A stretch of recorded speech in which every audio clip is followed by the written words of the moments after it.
दो विषय की हम बात कर रहे हैं, हालांकि तीन विषय, बायोलॉजी, केमिस्ट्री और फिजिक्स, लेकिन कुछ मामलों में फिजिक्स और केमिस्ट्री कुछ विषयों में विरोधाभास है।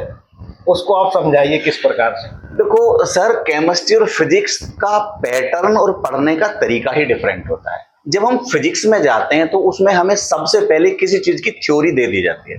फॉर एग्जांपल, हम न्यूटन्स लॉ पढ़ेंगे तो पहले 3 लॉज पढ़ेंगे, उसके बेस पे एप्लीकेशन पढ़ेंगे। केमिस्ट्री में जस्ट रिवर्स है, हमें वहां पहले कंपाउंड मिल जाता है, फिर हम सोचते हैं कंपाउंड कहां से आया है, उसकी थ्योरीज क्या रही, इनिशियल स्टेज क्या रही। तो मैं कह सकता हूं कि यहाँ एप्लीकेशन के बेस पे थ्योरी डेवलप की जाती है, और शायद यहीं से कुछ लोगों को ये रटने का सब्जेक्ट लगता है, क्योंकि chemistry is the collection of the compound और कंसेप्ट।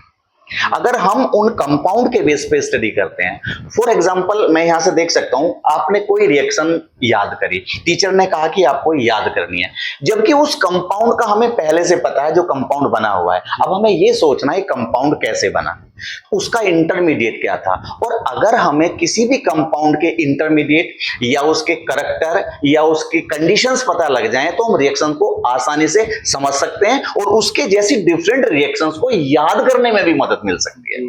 तो हम एप्लीकेशन को जान के तब थ्योरी का वो डेवलप करते हैं। फिजिक्स और केमिस्ट्री में यही बेसिक डिफरेंस है। फिजिक्स में पहले हम उन्हें कंसेप्ट पढ़ा दे जाते हैं, उनके बेस पे न्यूमेरिकल उनके एप्लीकेशन करे जाते हैं। केमिस्ट्री में हमें पहले से ही कोई चीज मिली हुई होती है, फिर हम सोचते हैं ये कैसे आया।